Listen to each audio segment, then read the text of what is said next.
Here we go.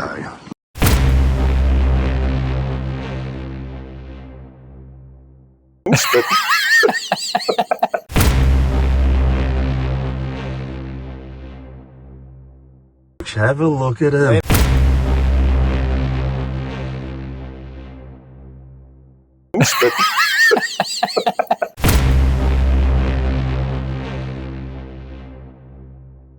Here we go. Mustard pants. Have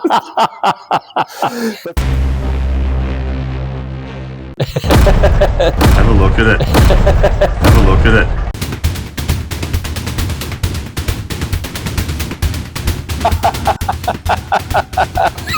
That's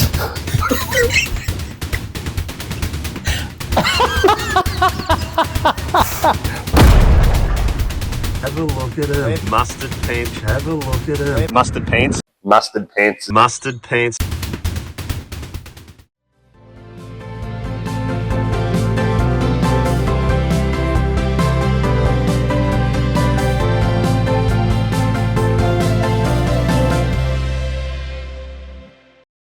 Hello, everyone, and welcome to the Neville Richards Premier League Grand Review, I guess we're going to call it.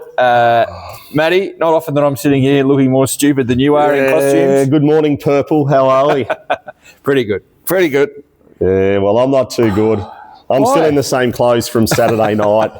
I've been out into town with Mr. Winchelsea. Oh. Yeah, the Flea. We all went out. Haven't been home yet. So Really? The wife did send a couple of text messages to see where I got to because I didn't get home. So Wow. still got the mustard pants on underneath. And yes, it was a good night. As long as they're still on. And you'll notice we've got no beers either. So that's how bad I'm feeling at the moment.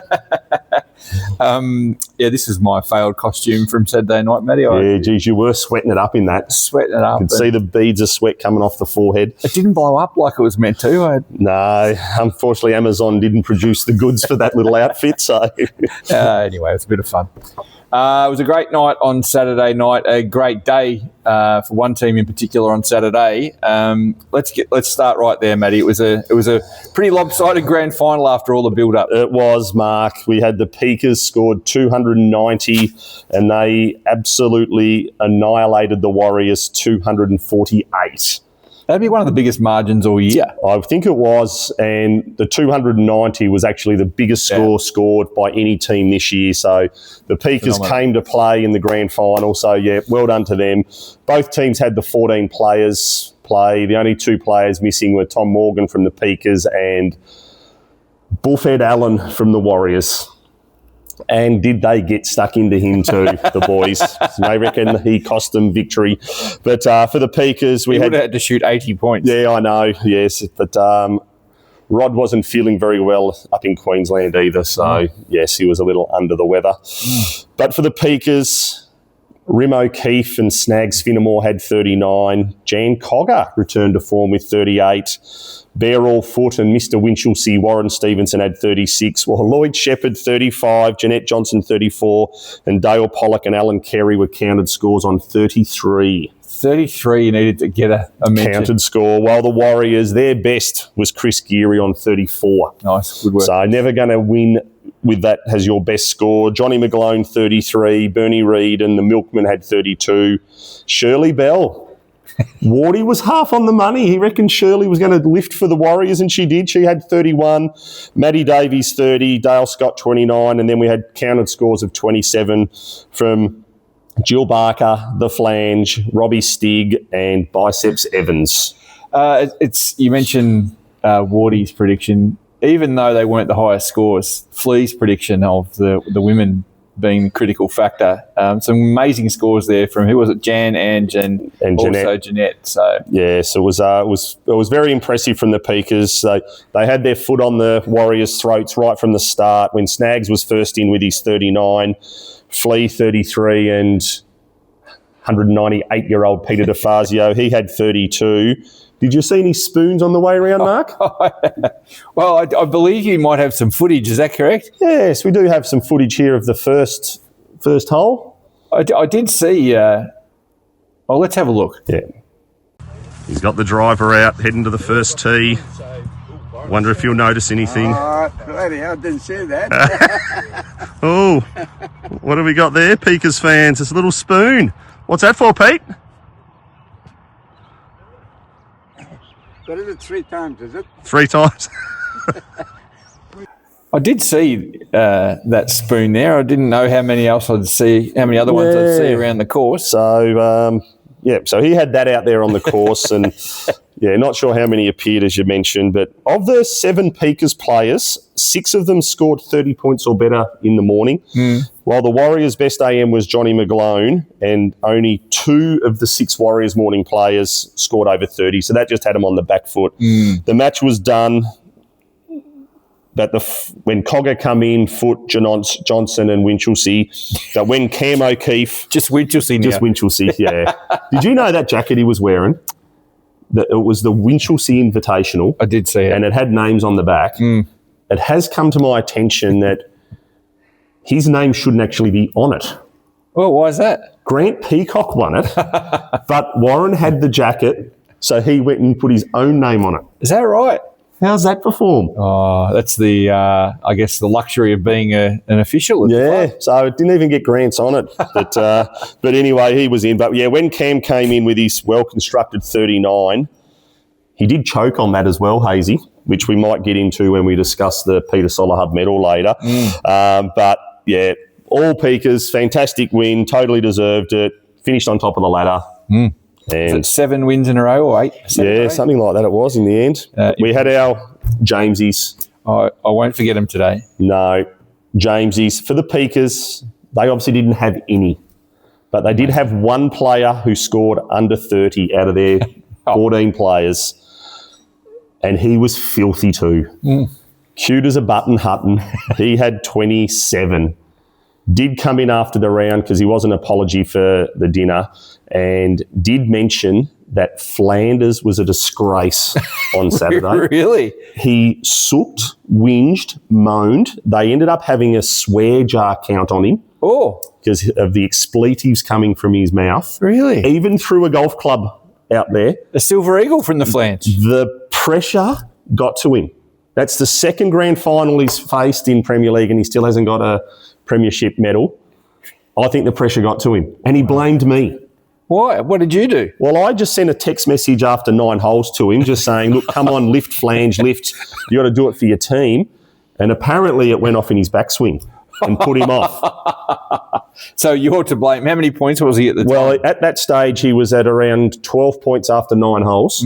But as I said, Ian, you shouldn't have had your phone on noise. It should have been on silent so you wouldn't have heard it. True. But blame me for it. Came in the shop and sooked it up as well. Really? Yep. 12 points through 9 holes and it's your fault. Yep, it was. So that just shows me the intellect of you, Ian. But for the Warriors, the Sword, he had 25. Boxhead had 23 and Rico had 21. Jeez, the Sword went down Media Street and look what happened. Yeah, head got too big.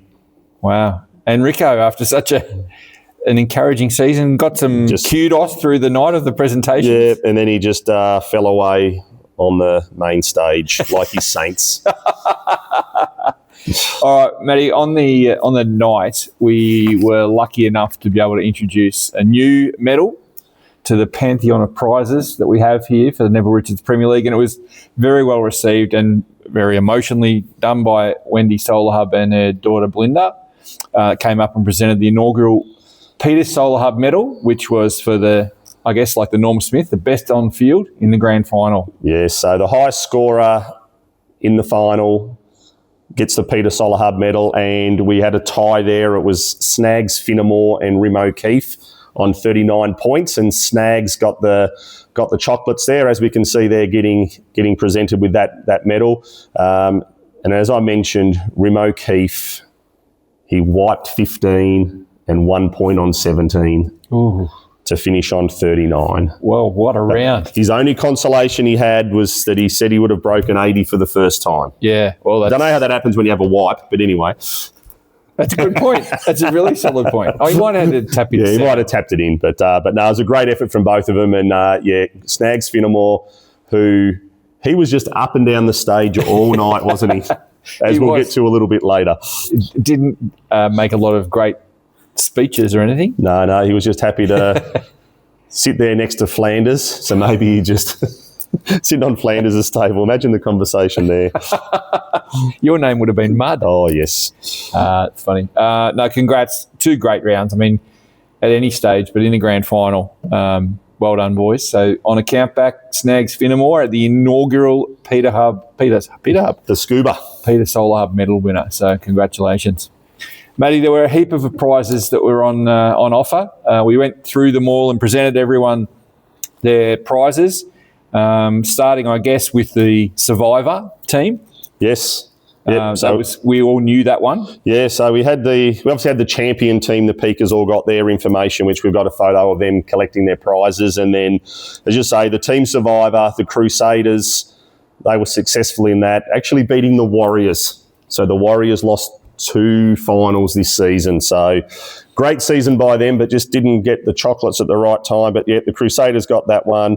And then we worked across into our all Portarlington team, Mark. Didn't this bring the house down, Matty? Yeah, so this was the best of the best. For the people on the night, it was, as everyone was drawn into teams by a handicap, then the team selections for these as well was done on the same basis. And we'll start off, we might just mention them as we go through here, and we have got a team photo up there, but we had, for the ladies, we had Angela Royal from the Bullies, Jeanette Johnson from the Peakers, and Cherie Gill from the Crusaders. They were the ladies that were the best performed this year. Very well played. They were pretty chuffed too, I think, the girls. There's a couple of surprise ones there. They didn't really expect to get anything there. And then we start to work through our handicap section through there. So we had Stephen Smith from the Goblins, Xavier Boland from the Crusaders, Robbie Moorcroft from the Tornadoes got there, as well as Brian Bell from the Goblins. Tornadoes player Chris Dodds, he was also an all-port player in 2022. Cliffy McCorkle from the Pirates. He was actually in the Piss Poor team in 2023, so he's elevated his game there. Wasn't he off you in the nickname? Oh, well, you told me to say it, so and you're the boss, so. But no, it was well done there. David Milne, he was in the PP team in 2022. He made the all-port team for the Goblins. Rim O'Keefe for the Peakers, Biceps Evans for the Warriors, and King Dick Dixon from the Goblins got there. And then our A-graders were Adam Shawcross from the Crusaders, and then also Ross Moreland from the Bullies. And he was also in the team in 2024. So 2-time for Roscoe. Did you want to pick a spiritual captain? We didn't name one on the night. No, we didn't really name one. I don't think there's anyone there good enough to lead the team, to be honest. You can't pot them now. They've made the grade. It's all about themselves. It's me. Oh, fair enough. Yeah. Especially Ross Moreland. He's big at that. Which left us at the other end of the spectrum, Matty. We also had the infamous now PPP team. Yes, the piss poor Portarlington team, which is the worst of the worst. Selection is the same in grade or handicap order here. And our ladies, there was one who was even up before I started this one. That was nearly the highlight of the night for me. I think she was actually at the lectern while I was reading out the second line of our introduction on it. And it was the 2023 piss poor team member from the Warriors, Shirley Bell. So what do you say? She's 2-time piss poor. Is that what you're saying? Yes, well, I think Brian's got bragging rights in the household at the moment. Fran Stone from the Goblins, she was in there. Also, Jackie Rowe from the Bullies. She was an all Portarlington, so she was in the best team last year, and she was in the worst team. Ange Foote thought she was a chance at winning this, but no, she was surprised that Jackie was worse than her. Then we had Alan Kerry from the Peakers, Johnny Poe from the Pirates. Yeah, how do you say that? Johnny Powell. 2022 piss poor team as well. Barry Doyle from the Bullies, Manny Golfers from the Pirates, Lloyd Shepherd from the Peakers, premiership player now, and he's also a piss poor player. Kenny Ladder from the Pirates, Tickle My Doodah, Darren Wilson. Just before we get to Tickle, Ken Ladder polled a handful of votes. Yeah, he was in the top 10, I think. In the Drayton medal count. And here he is in the PP. So he played 2 good games out of 14, I guess. And Tickle, like he's just adding to his shirt collection. Yeah, Tickle my dude Wilson. He was in the piss poor team last year and backed it up again for the Tornadoes. Peter O'Neill, he's in the shit team this year, but he was all Portarlington last year. He's a Drayton medalist. He's in the bad team. Snags Finnemore, who wins the Scuba Hub medal, wins the premiership. He's in the piss poor team as well, alongside Pants Peacock. Wasn't he filthy on getting in that team? Yeah, he wasn't happy. He thought Mr. Winchelsea should have been in there, but no, bad luck, you, Grant. Then we had 2 of the high rollers in Justin McGrath from the Pirates and Andreas Belkis from the Hookers. Those 2 blow my mind in that team. Not many PGA professionals letting your brethren down, mate. Yeah, I know. The piss poor team. Well, he's not fully qualified yet, so he's not quite there. But yes, he was there, and I think the biggest roar was for Justin McGrath when he got his there. But as we mentioned, they were the 2 worst for the 16 lowest handicappers. How about the meeting on stage between Justin McGrath and Shirley Bell? Yes, well, it was just like it was like he was bowing to the Queen. That was so funny. Shirley, she got Brownlow votes, I reckon, for the performance on the night. She was a good sport. Yeah, very good. Matty, we then turned our attention to the Drayton medal. It was an enthralling count because we had, as predicted, a bolt-away leader in Xavier Boland, and then it was up to everyone to try and chase him down. Yeah, so Xavier actually polled 11 votes in the first 4 rounds. So threes and a 2. Yeah, he actually only played 8 games for the year, so he did miss a lot of it, and he was out to an early lead. And then they slowly started coming. They started to claw back. We got to round 11 where Cam O'Keefe got to within half a vote. And then we knew that Xavier didn't play the last 3 rounds. It was just whether Cam could catch him or Robbie Moorcroft or Brian Bell with their last runs at the end of the season. But Xavier Boland was able to hang on and win by half a vote. Well done, Dave. Very good. It's great to have. I mean, would have been lovely to have you here on the night. Oh, wasn't he there? Well, there were some strange interviews going on. Yeah, well, I did go to the table and interview him at the table. Wasn't he there? But it was well received to have it's great. We've had, Peter O'Neill win it. We've had Xavier Boland win it. And, it's been a range of ages, but good to see a junior winning the prize. Yeah, that was fantastic. So it was good. Xavier had a massive night. If he was here, he got the Drayton medal. He was part of the Team Survivor team. He was in the All Portarlington team. He cleaned up as much as Snags Finnemore. Yeah.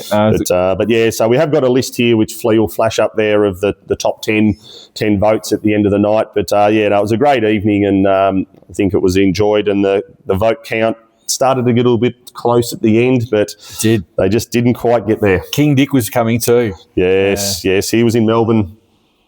Yeah, I did hear what you said he was up to, so that was interesting. Even Flea put on a great late charge as well. So it was a good Dennis count. Wood rallied late, but they just couldn't catch Xavier, who just put out those good scores at the start. Yeah. Matty, I'm not sure what else you want to talk about here. It was a great night and a good fun year. It was really, actually, I know what we should do. We should mention Lana Purcell, who came along she's the founder and chief executive of Feed Me Ballerine and the other Feed Me's around the district. Came along, which was great of her to give up a Saturday night and accept the money that we raised. Yes. So a bit over $2,000. Yeah, it was great, wasn't it? Yeah, amazing. $2,010 to Feed Me Ballerine through the efforts that Matty put in raising money for the replacement players. And I reckon on a per hour basis from you, that's about $1 an hour. It was great. We had over nearly, I think, 80 or 90 replacement players through the season. So it was fantastic. As she said, it goes to nearly 2,000 meals or something, wasn't it? 2,000 meals we've generated for people who need that from Feed Me Ballerine, which is an extraordinary achievement. So she was happy, and we have to thank you, the players, who actually put your hand in the pocket to donate that towards the cause, for you to have someone replace you in the event. So it was a great effort. We also had Luke Campbell come down from Neville Richards, and I'm not sure he could go the distance with some of the banter that he was only loosely aware of. But nah, mate, Luke Campbell has been, the force behind the Premier League for its first 4 years. We couldn't have done it without the support of Neville Richards. Yeah, exactly. I'm not sure what he thought when he saw me come out in the elephant pants and the Netflix and chill, but I don't know if he was there for when you were the purple haze, but and then me with mustard pants. But yeah, it was an interesting evening. Seriously, Luke, thank you if you are watching this, and for everyone else, if you are in the real estate market, please think of Neville Richards. It's an amazing thing they do for us to be able to generate this tournament week in, week out. My personal thanks to all the players through the year. It's been great banter. We'll no doubt try and get it up again for season 2026. And we have to figure out the format, and the popularity of it might mean some adjustments to... I've already started, teams. Hazy. Oh, my God. Saturday night after I got home, I was back on the computer just working out for next year. Really? Yeah. What have you come up with? All top secret at the moment. Really? Even from me? Yep. But mostly from my perspective, I want to thank the big fella here. I know that you all have great interactions with him through the year, and that's really what the Premier League's all about. So congrats, mate. You've done an amazing amount of work, all the stuff you do here and at home when you're sort of not filming, after dark videos without Linda knowing. Okay. A huge thank you to Dale Pollock for all his achievements and everything with the video and everything else you see around the place. My humble thanks to you both. Yep. And a big thank you to you, the man who guides the ship. Oh, dear. Yep. As a lot of you know, it's not rehearsed, as you could probably tell. The great man doesn't know what's going to come in, but he just guides it. And, I think everyone enjoys the bit of banter and the recap of the past weekend's action. So, thank you to yourself, Hazy, and Callaway and Travis Matthew for their support through the event. And as Mark said, you, the players. We do hang a little bit of shit on everyone through this, and I hope you take it in the spirits intended and just a bit of fun and, just adds a little bit of camaraderie amongst the members in the club. So thank you again and look forward to next year. Have a great summer, and we'll see you again for season 2026. Thanks, everyone. Thanks, guys.